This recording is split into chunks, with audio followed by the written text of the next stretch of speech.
Iga, nahuli ka mang pagnanakaw ng isang lalaki sa isang karinderya sa Sampaloc, Maynila. Umabot sa 400,000 piso ang halaga ng alahas at pera ang kanyang natangay. Ang suspect dati raw nagtatrabaho sa karinderya na pinaalis dahil umano sa pangungupit. May unang balita si James Agustin.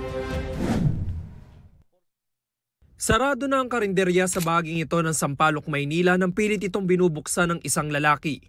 Maya-maya pa sa gilid naman siya ng establishmento pumunta at pumasok. Pagdating sa loob, naghalungkat siya sa kaha. Nang walang nakuha, umakyat siya sa ikalawang palapag kung nasaan ang kwarto ng may-ari at 2 stay-in na empleyado. Hindi na nakuhanan ng mga sumunod na eksena dahil pinutol ng lalaki ang kawad ng CCTV camera.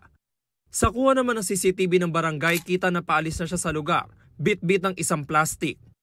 Kwento ng may-ari ng karinderya, nagulat siya nang madiskubring sira na ang lock ng pintuan ng kwarto. Kagagaling lang daw niya noon sa probinsya. Nung pagpasok ko ng kwarto, nakita ko magulo yung kama. So parang talagang may pumasok na iba. So ang una kong tiningnan yung pera. Kasi may pera doon na yung benta. So pagtingin ko, wala si pera. So kinabahan na ako. Kasi sabi ko, alam ko, doon nakalagay yun eh.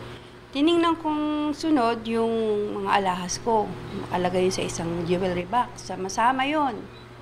Kaya nung madiscover ko, wala din siya.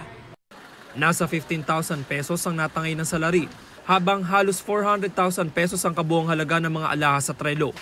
Nang i-review ang CCTV, na pag-alaman na ang naloob ay ang lalaking sumideline ng 2 linggo sa karinderya, ang 23 anyos sa si Johari Buat.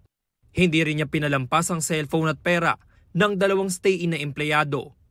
Hindi naman namin sukat akalain na ganun yung gagawin niya sa amin. Kasi si ate, maganda yung pinakita ni ate sa kanya. Kami, maganda yung pakikisama namin sa kanya. Hindi namin na alam na ganun talaga yung gagawin niya.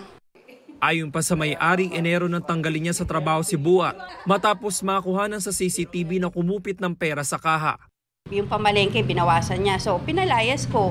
Sabi ko sa mga kasama ko dito, hindi na siya pwede dito. Kailangan hindi ko na siya makita. Nai-report na ang krimen sa MPD Station 4. Patuloy pang tinutugi si Buat. Napag-alaman na may 4 establishmento pa umano siyang ninakawan sa Quiapo. Ito ang unang balita. James Agustin para sa GMA Integrated News. Mga kapuso, para una ka sa mga balita, mag-subscribe sa GMA Integrated News sa YouTube. Sa mga kapuso abroad, subaybayan niyo po kami sa GMA Pinoy TV at sa www.gmanews.tv.